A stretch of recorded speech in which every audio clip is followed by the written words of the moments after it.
Motivation story. पुराने समय की बात है। एक गांव में एक स्कूल हुआ करता था। उसी स्कूल में सभी गांव के छोटे बच्चे पढ़ने जाया करते थे।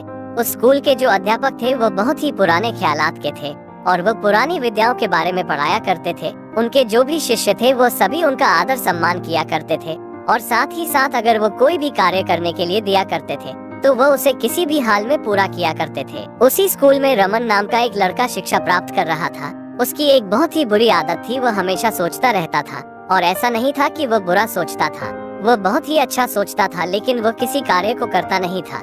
जैसे कि वो अच्छे अच्छे आइडियाओं के बारे में हमेशा बातें किया करता था लेकिन कभी भी उन पर अमल नहीं किया करता था। धीरे धीरे समय बीतता गया, उन सब की शिक्षा पूरी हो गई और वो स्कूल छोड़कर अपने अपने कार्य में लग गए। रमन के दोस्त दिन दुगनी रात चौगुनी सफलता हासिल करने लगे, लेकिन रमन वही का वही पड़ा रह गया।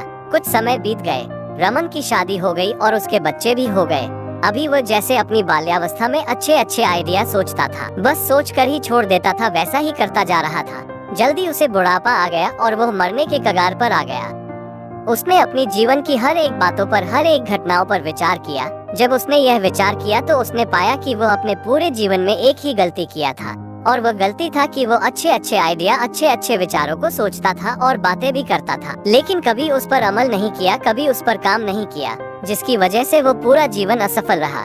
इसलिए उसने अपने पुत्र को बताया कि अगर हमारे मन में अच्छे अच्छे विचार आते हैं, हम किसी को अच्छे आइडिया भी देते हैं, लेकिन अगर उस पर कार्य न किया जाए तो वो बेकार है, वो किसी काम का नहीं है। जिस प्रकार एक अच्छे किसान के पास अगर बहुत ही उन्नत किस्म का बीज हो, लेकिन अगर वो उस बीज को अपने खेतों में बुवाई ना करे और उसकी देखरेख ना करे तो वो किसी काम के नहीं है। ठीक उसी प्रकार अच्छे अच्छे आइडिया या अच्छे अच्छे विचारों पर कोई कार्य न किया जाए, उसे अपने जीवन में उतारा ना जाए तो वो किसी काम के नहीं है।